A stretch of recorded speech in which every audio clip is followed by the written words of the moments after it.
Hello my dear students, आज के इस ऑनलाइन वीडियो लेक्चर में आप लोगों का बहुत बहुत स्वागत है। आज के इस ऑनलाइन वीडियो लेक्चर में डियर स्टूडेंट्स हम आपका वेरी मोस्ट इम्पॉर्टेंट टॉपिक यहाँ पर स्टार्ट कर रहे हैं, या आप एक नया चैप्टर भी कह सकते हो, जिसका नाम है रोटेशनल मैकेनिक्स। ठीक है डियर स्टूडेंट्स, इसके पहले हम काइनेमैटिक्स डिस्कस कर चुके हैं। ठीक है, जिसमें हम हमेशा कोई ब्लॉक चूज करते थे या कोई सिंगल पार्टिकल चूज करते थे। ठीक है, उस केस में हम सिंगल पार्टिकल की केस में या किसी ब्लॉक की केस में हम हमेशा ट्रांसलेशनल मोशन काइनेमैटिक्स में डिस्कस किए थे। ठीक है, all concepts related to translational motion. ठीक है, ट्रांसलेशनल मोशन को डियर स्टूडेंट्स हम लीनियर मोशन भी कह सकते हैं। ठीक है, दूसरे वर्ड में, या मोशन इन स्ट्रेट डायरेक्शन। और इसके पहले हम काइनेमैटिक्स में इसका इंट्रोडक्शन और इससे रिलेटेड न्यूमेरिकल्स और इससे रिलेटेड कॉन्सेप्ट्स हम डिस्कस कर चुके हैं। ठीक है, तो डियर स्टूडेंट्स, आज के इस ऑनलाइन वीडियो लेक्चर में हम आपका एक नया चैप्टर स्टार्ट कर रहे हैं, जिसका नाम है रोटेशनल मैकेनिक्स। ठीक है, जिसका नाम है डियर स्टूडेंट्स रोटेशनल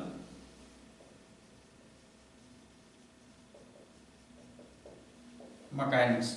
ठीक है डियर स्टूडेंट्स, रोटेशनल मैकेनिक्स पढ़ने से पहले ये आज का हमारा इंट्रोडक्टरी लेक्चर होगा। यहाँ पर हम आपको बताएंगे सबसे पहले रिजिड बॉडी के अबाउट। ठीक है, क्योंकि जो रोटेशनल मोशन है आपका, यह केवल रिजिड बॉडी की केस में ही पॉसिबल है। ठीक है, तो डियर स्टूडेंट्स, इसमें सबसे पहले हम आपको बताएंगे रिजिड बॉडी। ठीक है डियर स्टूडेंट्स, जैसे हम सपोज कर लें यहाँ पर ये कोई हमारे पास पार्टिकल है या कोई बॉडी सपोज कर लेते हैं। ठीक है, यहाँ पर डियर स्टूडेंट्स हम कोई बॉडी सपोज किए हैं और यह बॉडी जो है many large number of particle से मिलकर के बनी। Many large number of particle से मिलकर के बनी। तो यहाँ पर हम कुछ finite number of particles show कर दे रहे हैं, बट यहाँ पर इसके होल वॉल्यूम में many large number of particles होंगे। ठीक है, तो डियर स्टूडेंट्स, कोई भी रिजिड बॉडी या कोई भी बॉडी रिजिड बॉडी तो अभी हम इसको नहीं कह रहे हैं। ठीक है, यहाँ पर हम कोई बॉडी सपोज कर लिए हैं और यह body many large number of particles से मिलकर के बनी है, या डियर स्टूडेंट्स इसको आप कह सकते हो कि सिस्टम ऑफ पार्टिकल्स से मिलकर के बनी। ठीक है, कोई भी बॉडी आपका हम कह दें कि many large number of particles या सिस्टम ऑफ पार्टिकल्स से मिलकर के ही बनती है। ठीक है, अब डियर स्टूडेंट्स, यहाँ पर हम ये सपोज कर लें कि ये डिस्टेंस r1 है, इन दो पार्टिकल्स के बीच का डिस्टेंस r2 सपोज कर लें। ठीक है, इन दो पार्टिकल्स के बीच का डिस्टेंस r3 सपोज कर लें, इन दो पार्टिकल्स के बीच का डिस्टेंस r4 सपोज कर लें। ठीक है डियर स्टूडेंट्स, यहाँ पर आप किन्हीं भी दो सक्सेसिव या एडजेसेंट पार्टिकल्स के बीच का डिस्टेंस हम कहीं भी कुछ भी सपोज कर सकते हैं।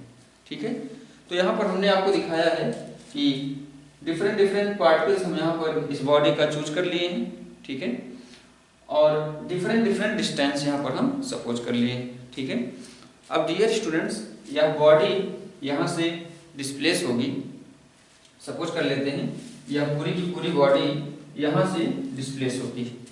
ठीक है, तो डियर स्टूडेंट्स, यह बॉडी यहाँ से डिस्प्लेस हो या अपना पोजीशन चेंज करे, और पोजीशन चेंज करने के बाद अगर हम देखें तो यह बॉडी अभी भी इस बॉडी के जो सिस्टम ऑफ पार्टिकल्स थे, ठीक है, कुछ इस टाइप से ये हम पार्टिकल्स मान रखे हैं, सपोज कर रखे हैं कुछ इस टाइप से। ठीक है, तो ये डिस्टेंस हम डियर स्टूडेंट्स क्या माने थे, r1 माने थे। ये डिस्टेंस हम r2 मान रखे हैं। ठीक है, ये डिस्टेंस हम r3 मान रखे हैं और ये डिस्टेंस हम r4 मान रखे हैं। ठीक है, तो डियर स्टूडेंट्स, हमने देखा कि बॉडी जो है अपना पोजीशन यहाँ से यहाँ चेंज की। ठीक है, लेकिन डियर स्टूडेंट्स यहाँ पर ध्यान से देखें तो जो डिस्टेंस यहाँ पर दो पार्टिकल्स के बीच में था, जिन पार्टिकल्स से मिलकर के बनी थी, जिसको आप सिस्टम ऑफ पार्टिकल्स बोले थे, यहाँ पर ध्यान से देखें तो ये इन दो पार्टिकल्स के बीच का डिस्टेंस r1 यहाँ पर था, r1 ही यहाँ पर भी, यहाँ पर r2 था, यहाँ पर भी r2 ही, ठीक है। यहाँ पर r3 था, यहाँ पर भी r3, और यहाँ पर r4 था, यहाँ पर भी r4 ही आपका कांस्टेंट बना हुआ है, ठीक है।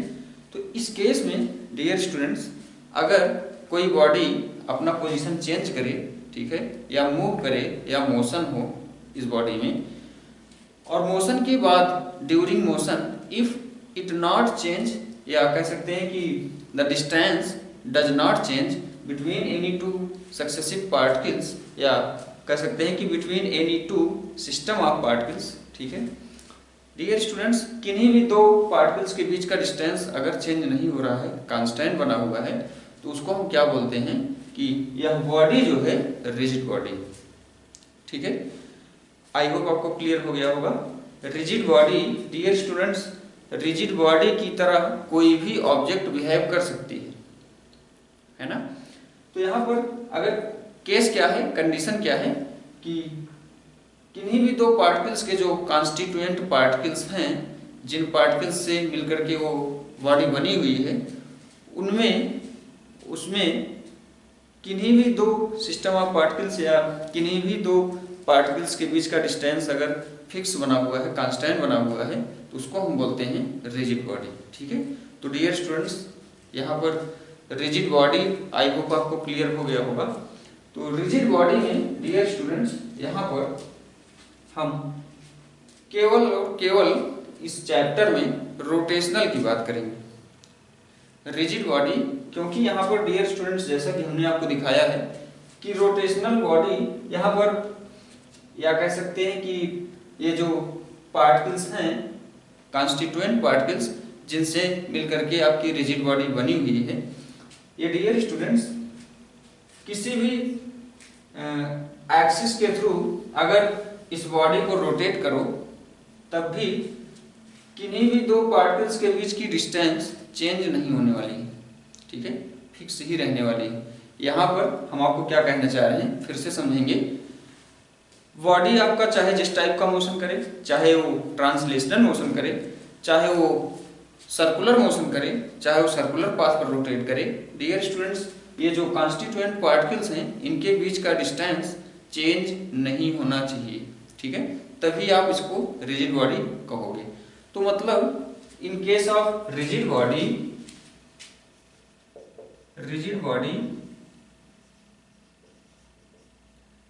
may have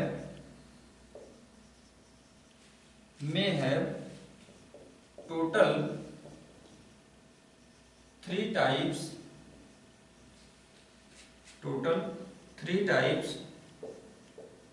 ऑफ मोशन, ठीक है।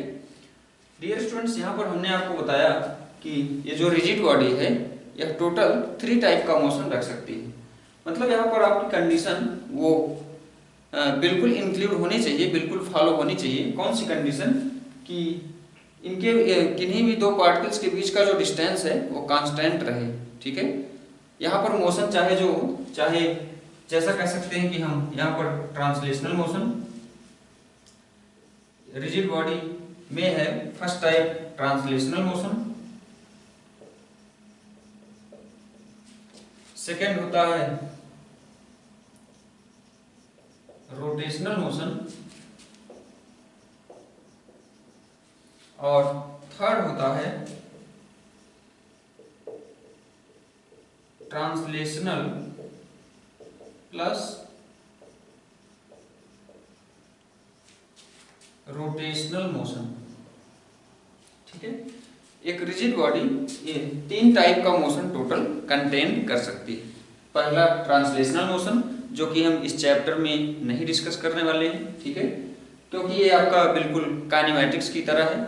क्योंकि डियर स्टूडेंट्स, ये जो सिस्टम ऑफ पार्टिकल्स हैं, इन केस ऑफ ट्रांसलेशनल मोशन, इनका जो डिस्प्लेसमेंट होगा, इनका जो लीनियर डिस्प्लेसमेंट होगा, इनका जो लीनियर वेलोसिटी होगा, इनका जो लीनियर एक्सीलरेशन होगा, वो क्या होगा? सेम होगा, ठीक है।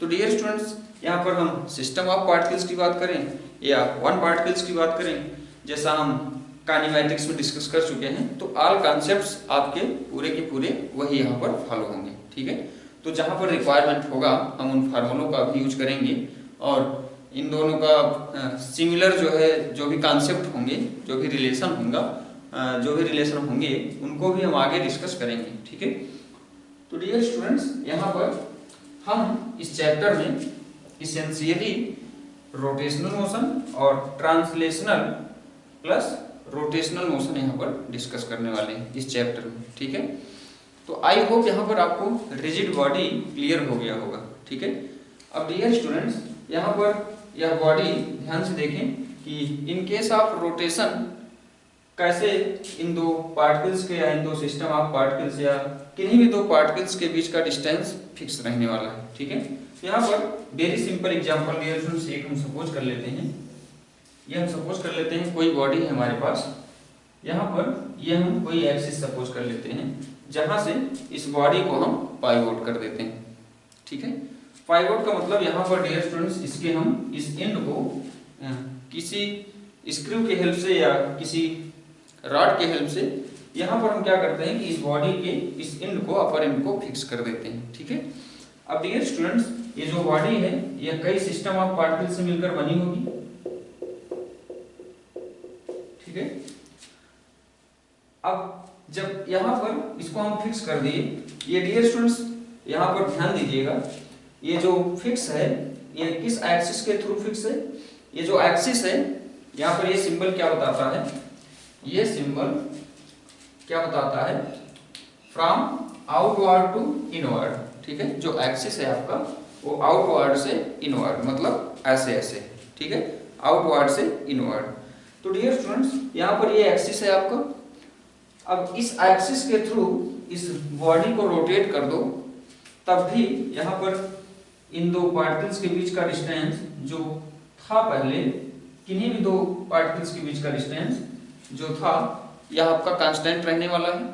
ठीक है, तो डियर स्टूडेंट्स, यहाँ पर यह आप हम ऐसा भी कह सकते हो कि अगर इस रिजिड बॉडी के किसी एक एंड को फिक्स कर दिए हो, ठीक है, इस रिजिड बॉडी के इस एंड को यहाँ पर हम पाइवोट कर दिए हैं, अब इसके थ्रू इसको हम सर्कुलर पाथ में रोटेट करें या सर्कुलर पाथ में मूव करवाएं इस बॉडी को, तो यहाँ पर जो सिस्टम ऑफ पार्टिकल्स हैं यह सभी जो हैं एक सर्किल में मूव करेंगे।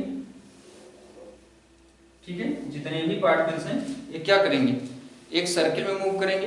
ठीक है, यहाँ पर डियर स्टूडेंट्स ध्यान देंगे, इसके क्लोज जो पार्टिकल्स हैं,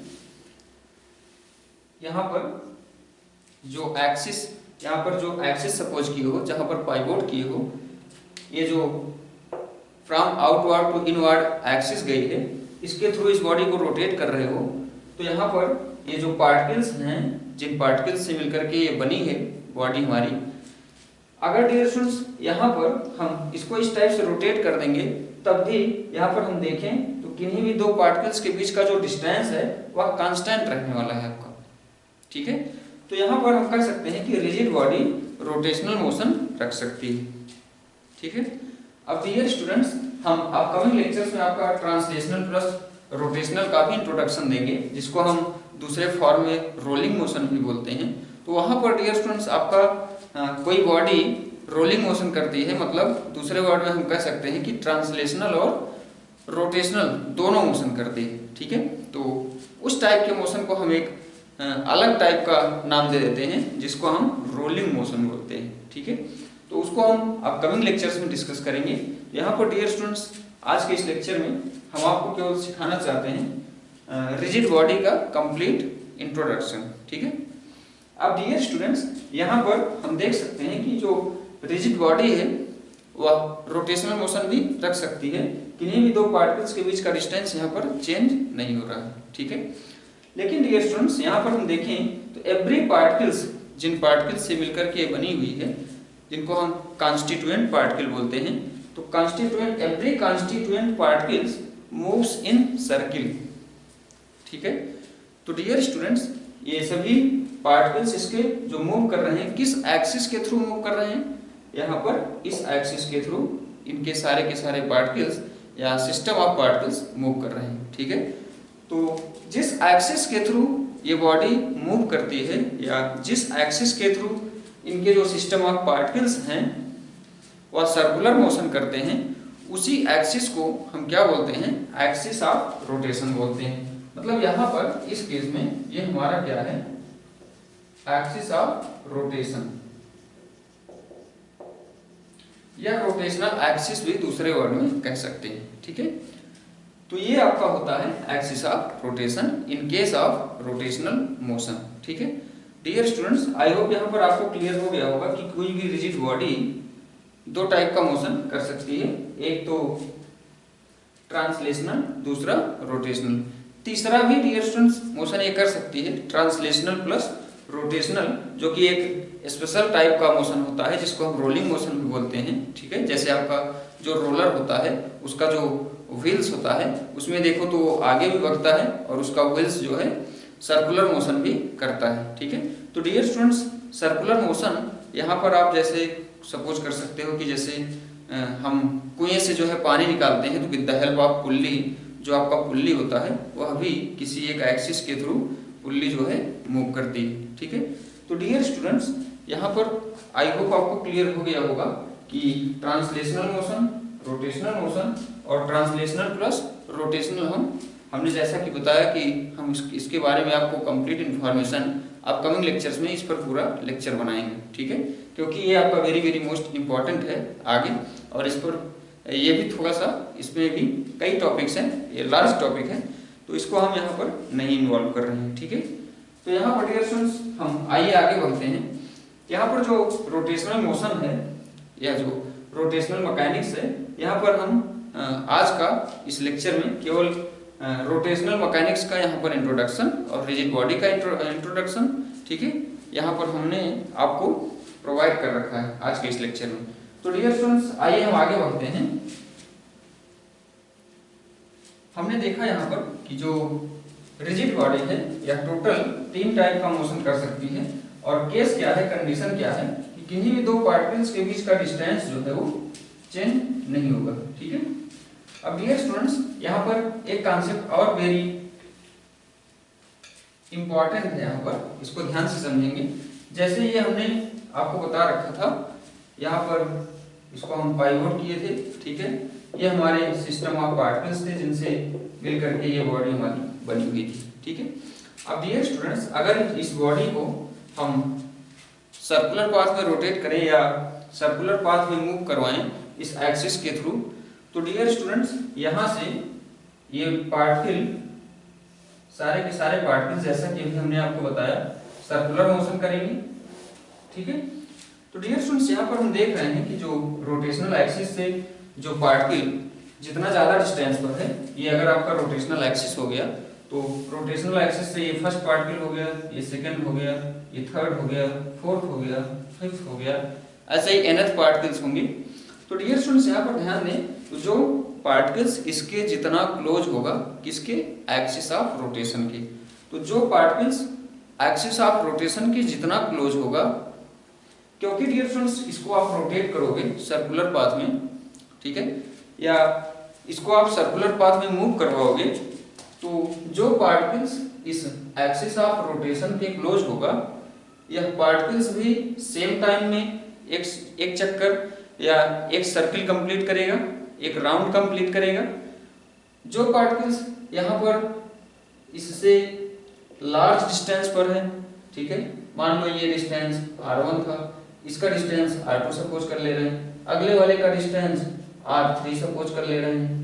ठीक है, तो r1, r2 या r3, यहाँ पर हम देख रहे हैं कि r1 हमारा जो है लेस है compare to r2, r2 less है कंपेयर टू r3, मतलब यहाँ पर सबसे ग्रेटर r3, उसके बाद r2 है, फिर r1 है। ठीक है, तो डियर स्टूडेंट्स यहाँ पर हम आपको क्या बताना चाहते थे कि ये जो सिस्टम ऑफ पार्टिकल्स से मिलकर के बनी है, जो एक्सिस ऑफ रोटेशन से इनके कॉन्स्टिट्यूएंट पार्टिकल्स का जो डिस्टेंस है वो डिफरेंट डिफरेंट होगा।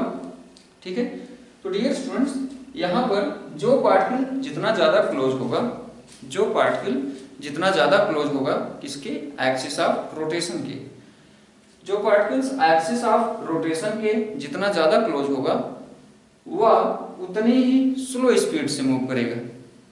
ठीक है, मतलब यहाँ पर इसकी जो वेलोसिटी होगी वह लेस होगी कंपेयर टू अगले वाले पार्टिकल्स की। क्यों? क्योंकि डियर स्टूडेंट्स, हमको मान लें कि 2 सेकंड लगा एक राउंड कंप्लीट करने में किसी भी पार्टिकल्स के लिए। मान लो इस पार्टिकल को 2 सेकंड लगा है, ठीक है, इस 1 राउंड को कंप्लीट करने में। इस पार्टिकल को जिसका डिस्टेंस आप r2 माने हो, ये डिस्टेंस आप r2 माने हो, तो r2 के लिए या इस पार्टिकल का अगर देखो तो जो पाथ है डियर स्टूडेंट्स, इसका जो सर्किल आएगा वो लार्ज आएगा r2 का, या यहाँ पर सेकेंड पार्टिकल्स इसको हम माने हैं, तो इस वाले पार्टिकल्स का जो सर्किल आएगा या जो सर्कुलर पाथ आएगा वो लार्ज होगा कंपेयर टू दिस। इसका स्मॉल सर्किल बनेगा, इसका लार्ज सर्किल बनेगा। क्यों? क्योंकि इसका जो डिस्टेंस है वो ज्यादा है। तो डियर स्टूडेंट्स, उतने ही टाइम में ये पार्टिकल भी जो कि लार्ज डिस्टेंस पर है, लार्ज सर्किल ड्रा कर रहा है, तो उतने ही टाइम में यह भी अपना एक चक्कर कंप्लीट कर लेता है ना। इस बॉडी को रोटेट करोगे तो उतने ही टाइम में अगर ये भी उतना ही डिस्टेंस ट्रेवल कर रहा है, सॉरी उतने ही टाइम में ये जो है ये बड़ा सा डिस्टेंस या कह सकते हो बड़ा सा सर्किल ड्रा कर रहा है, तो डियर स्टूडेंट्स यहाँ पर वेरी इजीली आप समझ सकते हो कि इसका मतलब इसकी वेलोसिटी ज्यादा होगी। ठीक है, अगर ये उतने ही टाइम में ज्यादा डिस्टेंस ट्रेवल कर रहा है और ये वाला पार्टिकल उतने ही टाइम में कम डिस्टेंस ट्रेवल कर रहा है, तो यहाँ पर ये जो पार्टिकल है इसकी वेलोसिटी और यहाँ पर ये जो पार्टिकल है इसकी वेलोसिटी ग्रेटर होगी, है ना, इसकी वेलोसिटी लेस होगी। ऐसे ही जो पार्टिकल जितना ज्यादा डिस्टेंस पर होगा उसकी वेलोसिटी डियर स्टूडेंट्स ग्रेटर आएगी। ठीक है, तो ये एक वेरी वेरी इंपॉर्टेंट लाइन था, इसको भी आई होप आपको क्लियर हो गया होगा। Dear students, in case of rotational motion, जैसा कि हमने आपको बताया इस चैप्टर में हम केवल और केवल रोटेशनल मोशन डिस्कस करने वाले हैं। तो यहाँ पर dear students, rotational motion discuss करने से पहले हम यहाँ पर जैसा कि कुछ ट्रांसलेशनल मोशन के बारे में आपको इंट्रोड्यूस किए हैं और रोटेशनल मोशन केवल और केवल रिजिड बॉडी के लिए यहाँ पर इस चैप्टर में हम डिस्कस करने वाले हैं, जैसा कि हमने आपको इंट्रोड्यूस कर रखा है। ठीक है डियर स्टूडेंट्स, आइए अब हम इसमें कंटिन्यू होते हैं, आगे बढ़ते हैं। रोटेशनल मोशन आपका इसको दूसरे वर्ड में मोमेंट ऑफ इनर्शिया भी बोलते हैं। ठीक है डियर स्टूडेंट्स, ध्यान से समझेंगे। रोटेशनल मोशन का relation directly moment of inertia से होता है इन केस ऑफ रोटेशनल मैकेनिक्स। ठीक है, यहाँ पर डियर स्टूडेंट्स, जैसा कि अब हम अभी इसके पहले हमने आपको सेंटर ऑफ मास बता रखा है। ठीक है, सेंटर ऑफ मास क्या होता था कि एक पॉइंट होता था जहाँ पर उस बॉडी के जो सिस्टम ऑफ पार्टिकल्स होते थे उन सब के अलग अलग मासेस जो हैं उस पॉइंट पर सेंटर्ड होते थे। वैसे ही सिमिलरली बिल्कुल सेंटर ऑफ मास की तरह मोमेंट ऑफ इनर्शिया भी आपका होता है और डियर स्टूडेंट्स इसको हम डिनोट करते हैं आई से। ठीक है, आई जो होता है आपका बिल्कुल like as centre of mass of body. ठीक है, आई जो होता है आपका बिल्कुल सेंटर ऑफ मास की तरह होता है किसी भी बॉडी का। जो काम आपका सेंटर ऑफ मास करता था, ठीक है, कैपिटल एम, वही काम in case of rotational mechanics moment of inertia I करेगा। ठीक है, तो dear students, centre of mass and moment of inertia जो वर्क सेंटर ऑफ मास करता था, इसके पहले हम सिस्टम ऑफ पार्टिकल्स के लिए सेंटर ऑफ मास या किसी भी कंटिन्यूअस बॉडीज के लिए सेंटर ऑफ मास निकालना हमने आपको बता रखा है। ठीक है, अगर आप वो वीडियो लेक्चर नहीं देखे तो उसको अगर देखना चाहते हैं तो आपको यूट्यूब के सर्च बॉक्स में टाइप करना है centre of mass by MBR physician. ठीक है, आपको हमारा टॉपिक बिल्कुल टॉप पर मिल जाएगा। तो डियर स्टूडेंट्स, आई और एम डायरेक्टली रिलेटेड होता है, मतलब डायरेक्टली रिलेटेड का मतलब यहाँ पर कह सकते हो कि इसका वर्क और इसका वर्क बिल्कुल इक्वल होता है। ठीक है, तो dear students, moment of inertia बताता क्या है? मोमेंट ऑफ इनर्शिया जैसे हम सपोज कर लें कि कोई ऑब्जेक्ट रेस्ट में है, उसको हमको रोटेट करवाना है, ठीक है, या उनके जो सिस्टम ऑफ पार्टिकल्स हैं, कॉन्स्टिट्यूएंट पार्टिकल्स हैं, उनको सर्कुलर मोशन में, सर्कुलर पाथ में मूव करवाना है। तो डियर स्टूडेंट्स, जो मोमेंट ऑफ इनर्शिया होता है वह बताता है, मोमेंट ऑफ इनर्शिया यहाँ पर लिखेंगे,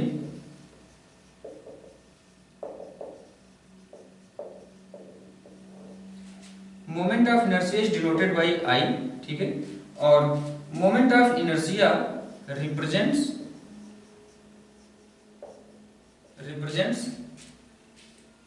how we can rotate या dear students, moment of inertia represents, इसको दूसरे सिंपल वर्ड्स में ऐसे लिख सकते हैं, the total resistance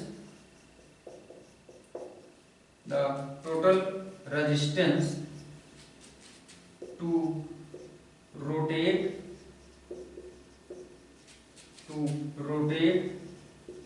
the object or body, या कह सकते हैं यहाँ पर और रिजिड बॉडी, ठीक है, the total resistance to rotate the object or body or rigid body from rest or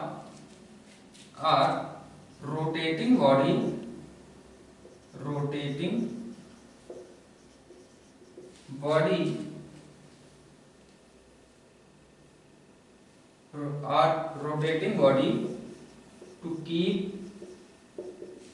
the rest। Dear students, इस लाइन का मतलब बहुत ध्यान से समझेंगे, बहुत ही इजी है। यहाँ पर जैसे हम सपोज कर लें कि हमारे पास एक बहुत लार्ज मास का या कोई हमारे पास बहुत हैवी ऑब्जेक्ट है, उसको हमको, वो रेस्ट में है, उसको हमको रोटेट करवाना है, ठीक है। तो डियर स्टूडेंट्स, अगर आप दो ऑब्जेक्ट ले लो, एक लार्ज मास का या कोई एक हैवी ऑब्जेक्ट ले लो, ठीक है, और दूसरी कोई एक, सॉरी डियर स्टूडेंट्स, दूसरी कोई ऑब्जेक्ट एक सपोज कर लो, एक तो आपका हैवी लार्ज मास का ऑब्जेक्ट हो गया, और दूसरा एक स्मॉल मास का ऑब्जेक्ट ले लेते हैं, ठीक है, जिसका मास जो है, जो हैवी नहीं, जो दूसरी ऑब्जेक्ट लिए हो वो पहली वाली ऑब्जेक्ट के कंपेयर में ज़्यादा हैवी, ठीक है, या उसका जो मास है वो very large compare to first. तो जिसका मास ज़्यादा है उसको आपको रेस्ट से रोटेशन में लाने के लिए ज़्यादा फोर्स लगाना पड़ेगा, ज़्यादा टार्क लगाना पड़ेगा, कह सकते हो, ठीक है, किसी भी बॉडी को रोटेट करने के लिए वहाँ पर टार्क लगाना पड़ता है। तो ठीक है, तो डियर स्टूडेंट्स, किसी हैवी ऑब्जेक्ट को, ठीक है, या लार्जर मास वाली ऑब्जेक्ट को आपको रोटेट करवाना हो, रेस्ट से रोटेशनल मोशन में लाना हो, ठीक है, तो वहाँ पर आपको ज़्यादा रेजिस्टेंस फील होगा या ज़्यादा फोर्स अप्लाई करना पड़ेगा। बट डियर स्टूडेंट्स, अगर आपके पास कोई स्मॉल मास वाली ऑब्जेक्ट हो, उसको रोटेट करवाना हो, तो आपको कम फोर्स लगाना पड़ेगा, कम टार्क लगाना पड़ेगा, ठीक है। तो डियर स्टूडेंट्स, यहाँ पर मोमेंट ऑफ इनर्शिया क्या बताता है? Moment of inertia the total resistance, ठीक है, जो आप फोर्स लगा रहे हो, मतलब जिसमें ज़्यादा रेजिस्टेंस है उसमें आपको ज़्यादा फोर्स लगाना पड़ रहा है रेस्ट से सर्कुलर मोशन में लाने के लिए या रोटेशनल मोशन में लाने के लिए। और इसी का अपोजिट कर लो, कोई हैवी ऑब्जेक्ट हो, ठीक है, कोई हैवी ऑब्जेक्ट हो, रोटेशनल मोशन कर रही हो, उसको आपको रेस्ट में लाना हो, तो क्या होगा, उस पर आपको ज़्यादा फोर्स लगाना पड़ेगा कंपेयर टू लाइटर मास वाली ऑब्जेक्ट का, ठीक है। अगर लाइटर मास वाली ऑब्जेक्ट कोई, वह रोटेशनल मोशन कर रही है, उसको रेस्ट में लाना है, तो क्या होगा, उस पर आपको कम रेजिस्टेंस फील होगा, ठीक है। तो डियर स्टूडेंट्स, यहाँ पर मोमेंट ऑफ इनर्शिया आई क्या रिप्रेजेंट करता है? Total amount of resistance to rotate the any rigid body from rest और इफ एनी रिजिड बॉडी, या कह सकते हो any body is rotating about any rotational axis, then how we can keep या we can brought it in rest from rotational motion। तो जो resistance feel होगा rotational motion से रेस्ट में लाने में, वो आपका क्या होगा, मोमेंट ऑफ इनर्शिया होगा। ठीक है, और जो बॉडी रेस्ट में है इसको मोशन में लाने के लिए जो अमाउंट ऑफ रेजिस्टेंस फील होगा वो भी आपका मोमेंट ऑफ इनर्शिया ही है। ठीक है, तो यहाँ पर डियर स्टूडेंट्स दोनों केस आपका moment of inertia he represent करता है। ठीक है, कैसे आप किसी ऑब्जेक्ट को रोटेट करवा सकते हो, ठीक है, कितना रेजिस्टेंस फील होता है, जो अमाउंट ऑफ रेजिस्टेंस होता है उसी को हम मोमेंट ऑफ इनर्शिया बोलते हैं। ठीक है, तो आई होप यहाँ पर आपको क्लियर हो गया होगा मोमेंट ऑफ इनर्शिया क्या होता है। ठीक है, तो moment of inertia the total amount of resistance how to move any object or any body or any rigid body in rotational motion from rest or any rotating body from rotational motion to rest। ठीक है, from rest to rotational motion या from rotational motion to rest। ठीक है, total amount of जो resistance होता है उसी को हम मोमेंट ऑफ इनर्शिया बोलते हैं। मोमेंट ऑफ इनर्शिया कैलकुलेशन का dear students I is equal to formula होता है समेशन ऑफ mr²। अगर यहाँ पर आपके पास कोई सिंगल पार्टिकल्स है तो इसका फार्मूला होता है I is equal to mr²। ठीक है, फॉर सिंगल पार्टिकल का मोमेंट ऑफ इनर्शिया अगर आपको कैलकुलेट करना है तो उसका फार्मूला होता है I is equal to mr²। यहाँ पर m जो होता है मास ऑफ पार्टिकल होता है, मास ऑफ पार्टिकल, और r जो होता है परपेंडिकुलर डिस्टेंस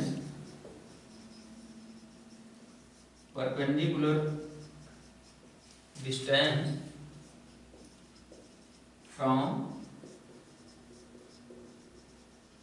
रोटेशनल एक्सिस। ठीक है, ये आपका सपोज कर लें जैसे कि ये डियर स्टूडेंट्स रोटेशनल एक्सिस है और यहाँ से ये कोई परपेंडिकुलर डिस्टेंस r पर ये सिंगल पार्टिकल रोटेट करेगा। ठीक है, जिसका मास m, और ये क्या है आपका रोटेशनल एक्सिस या axis of rotational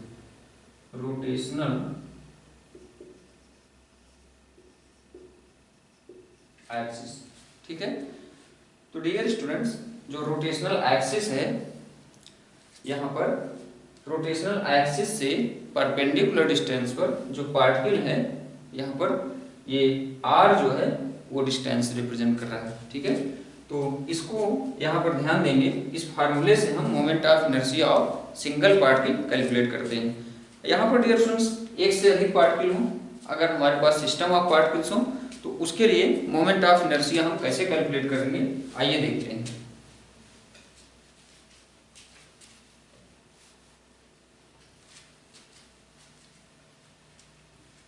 for system of particles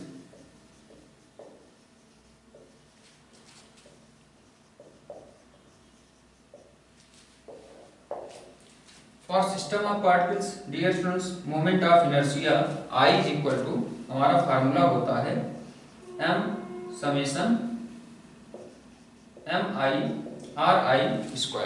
ठीक है, अगर यहाँ पर nth पार्टिकल है तो यहाँ पर I की वैल्यू हम लिख सकते हैं I is equal to 1 to m। ठीक है, मतलब ये हमारा रोटेशनल एक्सिस सपोज कर लें और कोई पार्टिकल यहाँ है, कोई पार्टिकल यहाँ है, कोई पार्टिकल यहाँ है, ठीक है, कोई पार्टिकल यहाँ है, ये हम सपोज कर लेंगे इन सबका परपेंडिकुलर डिस्टेंस। ठीक है, इस रोटेशनल एक्सिस से इसका मास m1 सपोज कर लेंगे, इसका m2, इसका m3, ऐसे ही एंड सो ऑन, इसका हम mn सपोज कर लेते हैं। ठीक है, इसका डिस्टेंस रोटेशनल एक्सिस से r1 सपोज कर लेते हैं, ये r2, ये r3 और ये rn। ठीक है, तो डियर स्टूडेंट्स ये आपका रोटेशनल एक्सिस है ठीक है। तो moment of inertia I is equal to आपका इन दिस केस क्या हो जाएगा, m1 r1 स्क्वायर इसका moment of inertia plus m2 r2 square, ठीक है, plus m3 r3 square plus and so on mn rn square, ठीक है। तो मोमेंट ऑफ इनर्शिया चाहे इसको इस फॉर्म में भी लिख सकते हो या इस फॉर्म में भी, दोनों फार्मूले हमारे करेक्ट हैं, ठीक है। तो डियर स्टूडेंट्स, यहाँ पर आई होप आपको क्लियर हो गया होगा कि मोमेंट ऑफ इनर्शिया रिप्रेजेंट क्या करता है और moment of inertia of any rigid body या कह सकते हो कि रोटेटिंग बॉडी हम कैसे कैलकुलेट कर सकते हैं, ठीक है। तो डियर स्टूडेंट्स, आज के इस लेक्चर को यहीं पर हम स्टॉप करते हैं। तो आज के इस लेक्चर में कंप्लीट इन्फॉर्मेशन हो गया आपका रिजिड बॉडी का और मोमेंट ऑफ इनर्शिया का, ठीक है। तो इस लेक्चर को हम यहीं पर स्टॉप करेंगे। अपकमिंग लेक्चर्स में हम आपको सिखाएंगे कि आप moment of inertia continuous bodies का कैसे फाइंड आउट करते हो या सिस्टम ऑफ पार्टिकल्स के लिए मोमेंट ऑफ इनर्शिया के कुछ एग्जांपल्स, ठीक है। तो डियर स्टूडेंट्स, आज के इस लेक्चर को हम यहीं पर स्टॉप करेंगे। आप लोग इन पर बेस्ड न्यूमेरिकल सॉल्व करने का प्रयास करेंगे, इन थ्योरीज को रिवाइज करेंगे, ठीक है, बहुत ध्यान से। तो थैंक यू वेरी मच।